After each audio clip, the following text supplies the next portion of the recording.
Harry, in Indian cuisine, Indian cookery, there's a lot of different styles of food. Most of you will be aware of curry, where you make up a masala, a mix of spices, turn that into a sauce and cook your ingredients in it. But there's another type of cooking, mainly North Indian, which is like a dry curry, really, based more on spices than heat, called a Bhuna. It means cooked from below, really. It's a kind of barbecued type of curry, for want of a better word. So that's what I'm going to do today. Just a quick universal Bhuna. I've got a lot of chicken. I roasted chicken the other day, and I've got a lot of pre-cooked chicken. So I'm not going to be messing about. I'm going to make a quick, simple Bhuna. Right, so let's run through some ingredients. As I said, I'm making a chicken Bhuna. So obviously it starts with onions. Every Indian recipe starts with onions. Fry them in a bit of, I'm using ghee, but you use butter and oil or just oil. Adding to those, I've got some passata, so I'll use that, but a tin of, or half a tin of chopped tomatoes will do fine. My spices are going to be garam masala, paprika, turmeric. What's a Indian meal without turmeric? Black pepper, bit of salt, Kashmiri chili powder. It gives the colour and the flavour without the excess heat. That's what the paprika's for. Give a bit of bite to it. Coriander, one of the holy trinities of can you say holy trinity about Hindu food?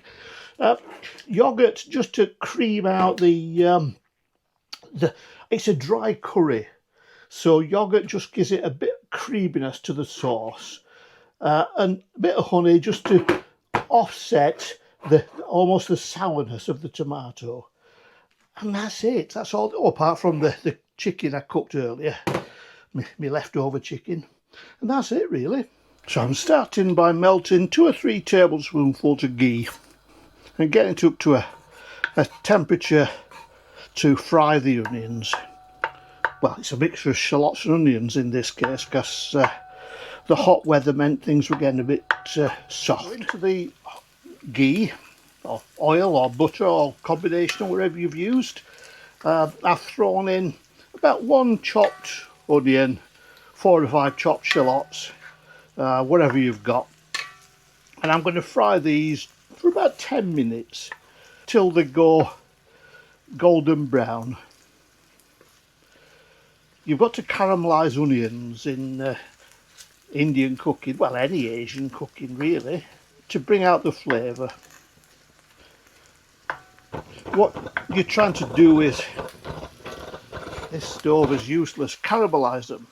One thing I'm going to do while the onions are frying is put in about a teaspoonful of salt. It draws out the water in the onions and allows them to brown, fry better. As they turn transparent, that means the water's been driven out of them. They're beginning to cook, fry rather than boil. A Bhuna is normally made in a cast iron pan like this over a campfire. The Bhuna technique it means cooking from underneath, and it usually has a smoky, slightly burnt, woody, smoky flavour. So the onions have been frying for about 10 minutes, and they're beginning to get that brown colour, that golden brown colour. So I can turn down the heat. I don't want it mad hot anymore.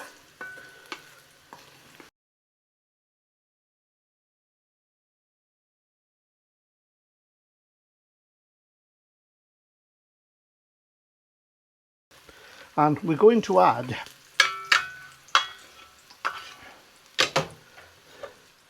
tomatoes. Now I've got passata, but you don't need it. You use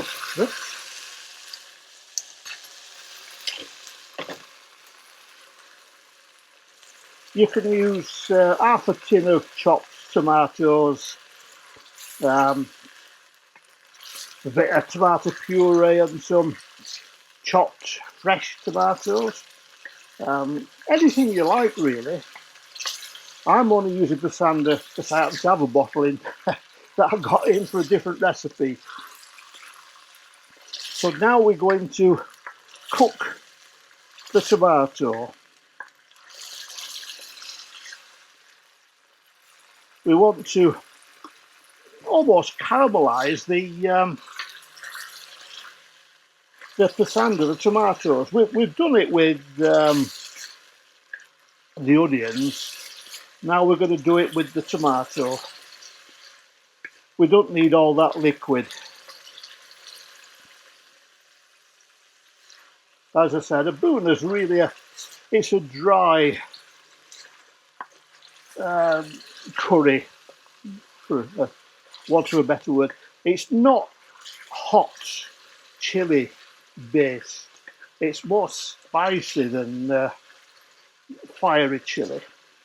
Now, so you see the tomatoes beginning to cook, and can you see the ghee, the oil, collecting in pools on the surface? That's a sign the tomatoes are cooking through. So it's time now to add the spices. So a heaped teaspoon, why not, of turmeric. 2 good spoonfuls of garam masala. Masala, incidentally, means a spice mix. In Britain, they tend to confuse curry and masala, but masala's the spice blend you're using. Into that, I'm going to add a spoonful of paprika for a bit of heat. For added heat, Kashmiri chili powder, spoonful of that. A bit of ground coriander, once again about a teaspoonful. And last, black pepper. You could never go wrong adding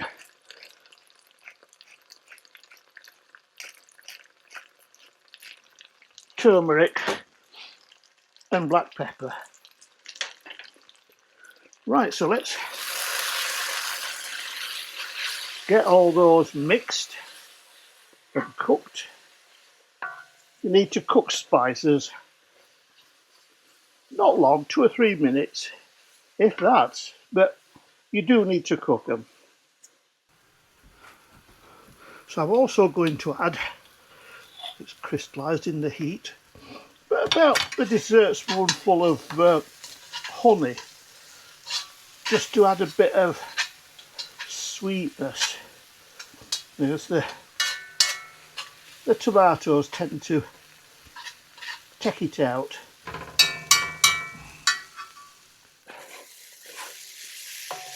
Because what I'm doing now, although it's a dry curry,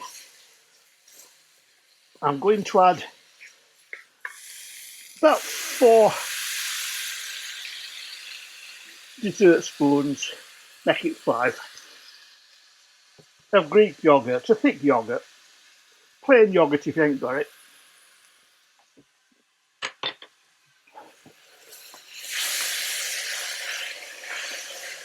That's going to help the spices cook and make the sauce a lot creamier. See, it's beginning to catch on the bottom slightly. That gives Bhuna its taste, believe it or not. Although this is allegedly a well-seasoned cast iron pan, Bhuna is supposed to cook from the bottom and get the burnt flavour around the sides of the pan from being on a campfire, a wood fire. So don't worry about it catching and burning slightly, because that's the flavour you're after.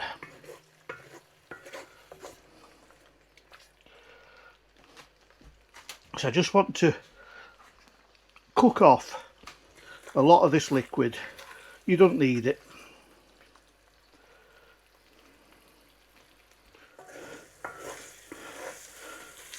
Right, you should be able to see that the oil is coming to the surface, well, the ghee in this case.